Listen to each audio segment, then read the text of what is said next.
দর্শক, আজকের ভিডিওতে আমি আপনাদেরকে পাহাড়ে বসবাস করা পাহাড়ি মেয়েদের বিয়ের সময় কি কি ধরনের পোশাক পরে, কি ধরনের পোশাক পরে তাদের বিয়ে হয়, আজকের ভিডিওতে সেটাই দেখাবো। ভিডিওটা পুরোপুরি দেখতে থাকুন, অনেক তথ্য জানতে পারবেন।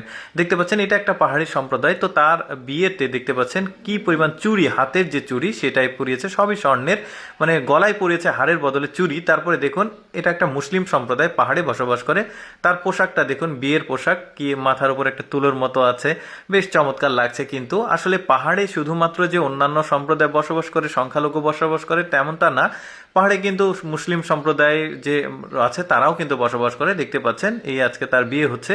তারপরে দেখতে পাচ্ছেন এটা কিন্তু মুসলিম না, এটা আবার আরেকটা বিয়ে। দেখতে পাচ্ছেন তার পোশাক আশাকটা একটু অন্যরকম, মাথায় একটা টুপি আছে সাদা, দেখতে পাচ্ছেন। এটার আসলে বিয়ের টোটাল একটা ভিডিও, পূর্ণাঙ্গ ভিডিও রয়েছে, কয়েকদিন পরে আমি সেটা দেখাবো। তারপরে দেখতে পাচ্ছেন এটাও একটা পাহাড়ি সম্প্রদায়, তার বিয়েতে দেখতে পাচ্ছেন মাথায় পুরোপুরি ঘোমটা দেওয়া আছে। তো ওই যে লাপাত্তা লেডিস নামে একটা মুভি আছে, সেই মুভিতে আসলে বিশাল একটা কাহিনী ঘটে যায় এইরকম একটা, মানে মাথার উপরে ঘোমটা দেওয়ার জন্য। তো যাই হোক, এটা তাদের রীতিনীতির মধ্যে পড়ে।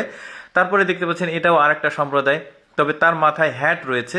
আজকে এই মেয়েটার বিয়ে, মানে বিয়ের, মানে বিভিন্ন সম্প্রদায়ের বিয়ের পোশাকগুলো বিভিন্ন রকম হয়, সেটাই দেখাচ্ছে। এটা চুলের ডিজাইন, পেছনে দেখতে পাচ্ছেন এই মেয়েটার কিভাবে ডিজাইন করেছে। তারপরে এই সামনে থেকে এই লুকটা দেখা যাচ্ছে, মাথার উপরে হ্যাট, শরীরে বিভিন্ন রকম কাপড় চোপড়। এই সম্প্রদায়ের বিয়েটা এই ধরনের পোশাক পরেই হয় আসলে। দেখতে পাচ্ছেন কয়েকটা ছবিও ক্যাপচার করা আছে, আরও দেখাবো। যেমন এই মেয়েটার দেখুন, এই মেয়েটার আজকে বিয়ে। এটা হচ্ছে পাহাড়ি মিয়াও সম্প্রদায়ের একটা মেয়ে।